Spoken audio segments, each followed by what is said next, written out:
हम अध्ययन कर रहे हैं UPSC IAS solved paper history 2004। प्रश्न नंबर 1, प्राचीन जैन धर्म के संबंध में निम्नलिखित कथनों में से कौन सा सही है?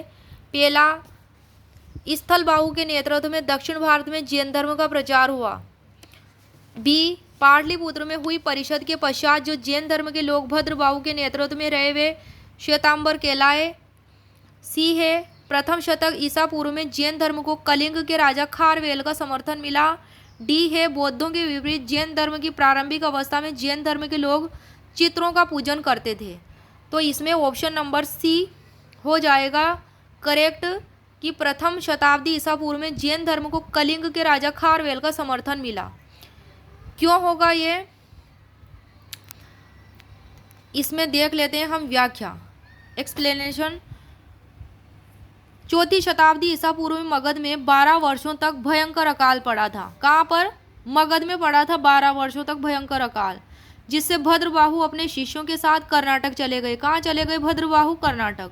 जबकि स्थलबाहु अपने शिष्यों के साथ मगध में ही रहे। जहाँ अकाल पड़ा था वहीं रहे स्थलबाहु अपने शिष्यों के साथ। और यहाँ स्टेटमेंट ए में क्या बताया गया है कि स्थलबाहु के नेतृत्व में दक्षिण भारत में जैन धर्म का प्रचार हुआ, जबकि वहाँ पर भद्रबाहु गए थे,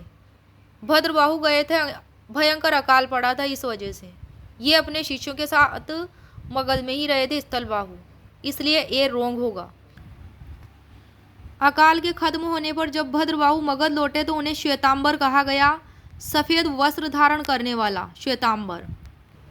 और यहाँ जो ऑप्शन में दिया गया है कि पाटलिपुत्र में हुई परिषद के पश्चात जो जैन धर्म के लोग भद्रबाहु के नेतृत्व में रहे वे श्वेतांबर कहलाए, जबकि वे दक्षिण भारत से लौटे थे इसलिए श्वेतांबर कहलाए। इसलिए ऑप्शन बी भी इनकरेक्ट है, ये रॉन्ग है ऑप्शन बी। स्थलबाहु और उनके अनुयायियों को दिगंबर कहा जाने लगा। आरंभ में जैन धर्म में मूर्ति पूजा का प्रचलन नहीं था, लेकिन कालांतर में श्वेतांबर संप्रदाय के लोगों ने महावीर और अन्य तीर्थंकरों की पूजा आरंभ की थी। जबकि ऑप्शन डी में बताया गया है कि बौद्धों के विपरीत जैन धर्म की प्रारंभिक अवस्था में जैन धर्म के लोग चित्रों का पूजन करते थे, जबकि प्रारंभिक अवस्था में जैन धर्म में पूजा का कोई प्रचलन नहीं था, इसलिए डी ऑप्शन भी रॉन्ग हो जाएगा, इसलिए सी करेक्ट है। प्रश्न नंबर 2 है, अहमदनगर के निजामशाही वंश का अंत कैसे हुआ? आंसर है, अहमदनगर को मुगल साम्राज्य में मिलाकर हुसैन शाह को आजीवन कारावास दिया गया था, इसलिए व्याख्या देख लेते हैं। निजामशाही वंश के मलिक अहमद ने 1490 में स्वतंत्र अहमदनगर राज्य की स्थापना की थी। किसने? निजामशाही वंश के मलिक अहमद ने। 1494 में मलिक अहमद ने अहमदनगर शहर की स्थापना कर उसे अपनी राजधानी बनाया अहमदनगर को, और 1510 में मलिक अहमद की मृत्यु हो गई। निजामशाही वंश के प्रमुख शासक रहे थे, प्रमुख शासक निजामशाही वंश के बुरहान निजाम शाह प्रथम, हुसैन निजाम शाह फर्स्ट, मुर्तजा निजाम शाह प्रथम और हुसैन निजाम शाह थर्ड। मुगल सम्राट शाहजहां ने इसे 1636 में मुगल साम्राज्य में मिला लिया था अहमदनगर को।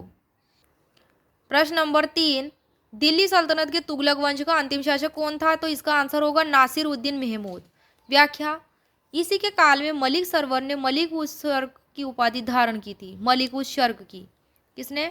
मलिक सरवर ने। 1398 में इसके शासनकाल में तैमूरलंग का आक्रमण हुआ था नासिरुद्दीन महमूद के काल में, जो कि तुगलक वंश का था।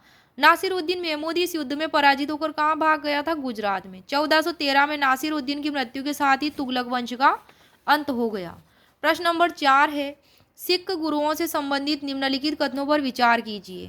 पहला है, बंदा बहादुर को गुरु तेग बहादुर ने सिखों का सैन्य प्रमुख नियुक्त किया, ये राइट है। दूसरा है, गुरु अर्जुन देव सिखों के गुरु रामदास के पश्चात बने, रामदास के पश्चात गुरु अर्जुन देव सिखों के गुरु बने, ये भी राइट है। तीसरा है, गुरु अर्जुन देव ने सिखों को उनकी अपनी लिपि गुरुमुखी दी। किसने? गुरु अर्जुन देव ने, इसलिए ये वाला स्टेटमेंट रॉन्ग है। व्याख्या, सिख गुरु अंगद 1538 से 1552 तक रहे, उन्होंने सिखों को गुरुमुखी लिपि दी। और थर्ड स्टेटमेंट में गुरु अर्जुन देव को बताया गया है, जो कि रॉन्ग है, क्योंकि यह गुरुमुखी लिपि गुरु अंगद द्वारा दी गई थी। गुरु अर्जुन देव 1581 से 1606 ईस्वी तक रहे। गुरु रामदास 1574 से 1581 तक रहे और इनके पश्चात ही ये गुरु बने थे, गुरु अर्जुन देव। किसके बाद? गुरु रामदास के बाद। इसलिए सेकंड स्टेटमेंट सही हो जाएगा। फर्रुखशियर जो कि मुगल बादशाह था, उसने गुरुदासपुर के बंदा बहादुर को 1716 में मार डाला था। क्वेश्चन नंबर 5 है, निम्नलिखित कथनों पर विचार कीजिए। पहला है, नरसिम्हा सुलू ने संगम वंश का अंत किया, उसने राज सिंहासन छीनकर सुलू वंश की स्थापना की। ये सही है। किसने? नरसिम्हा सुलू ने। दूसरा स्टेटमेंट है, वीर नरसिम्हा ने अंतिम सुलू शासक को गद्दी से उतारकर राज सिंहासन छीना। ये भी सही है। तीसरा है, वीर नरसिम्हा के उत्तरवर्ती उनके अनुज कृष्ण देव राय थे। ये भी सही है। और चौथा है, कृष्ण देव राय के उत्तरदायी उनके अर्ध भाई अच्युत राय थे।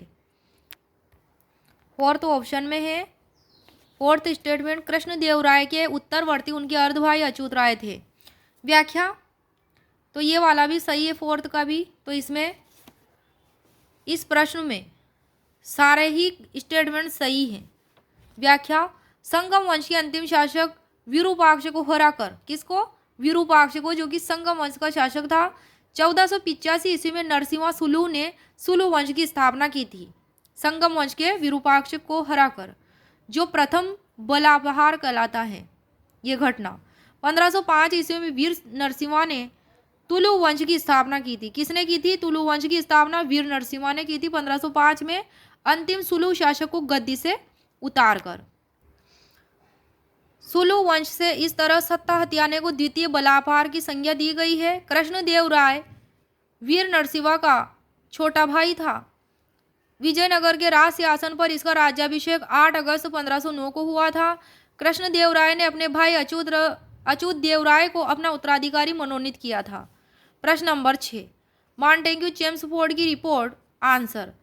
भारत सरकार अधिनियम 1919 का आधार बनी थी।